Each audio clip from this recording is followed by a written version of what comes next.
Fabulous Real Talk. Controversy alert. Media Takeout reported today that Jay-Z plans to launch his new release of his new album, The Blueprint 3. And guess what? He's doing a free concert in New York City on 9/11.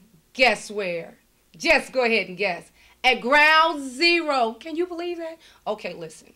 A lot of people have been talking about it already, and there have been people saying that it's a little disrespectful and how that would be, kind of a little touchy subject.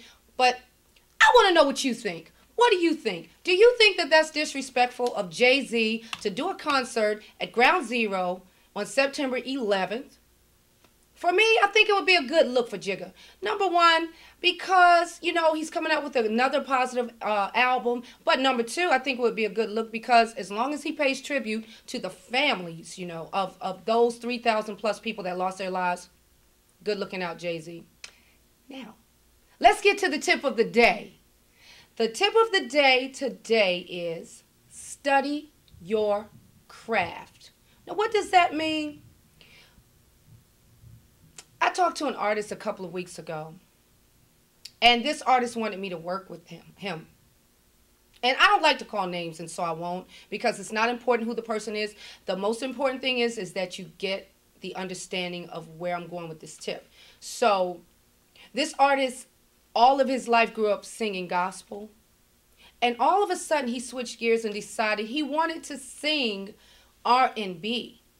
Now, he never grew up listening to R&B. So my question to you as an artist is, what's your frame of reference? Who are you referencing? You all of a sudden want to switch from gospel and go into R&B.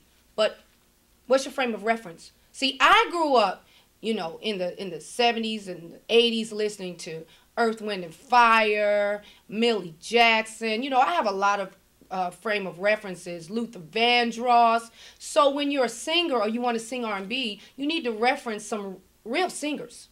So my thing to you, YouTube community, is this. If you're going to be an R&B singer, or you want to be, have a frame of reference. Do your research. Go on YouTube, go on iTunes, pick some songs. I would say learn a song a week of a different artist doing different things. You got Brian McKnight if you're an R&B singer and you want to be one of those cool singers like Brian McKnight. If you want to be Neo, sing like Neo, then you have to know what they do. If you want to be an R&B artist, then you want to follow some of the old school. Study the old school artists and study the new school artists. Do your homework. You have old school artists like Lionel Richie, Diana Ross, Gladys Knight, Tina Turner, Patti LaBelle. Let's name some new school artists out there. You got Mary J. Blige, Beyonce. These are people and artists that have longevity in the business. Because you know why? They studied their craft. Beyonce studied Tina Turner. I guarantee you she did.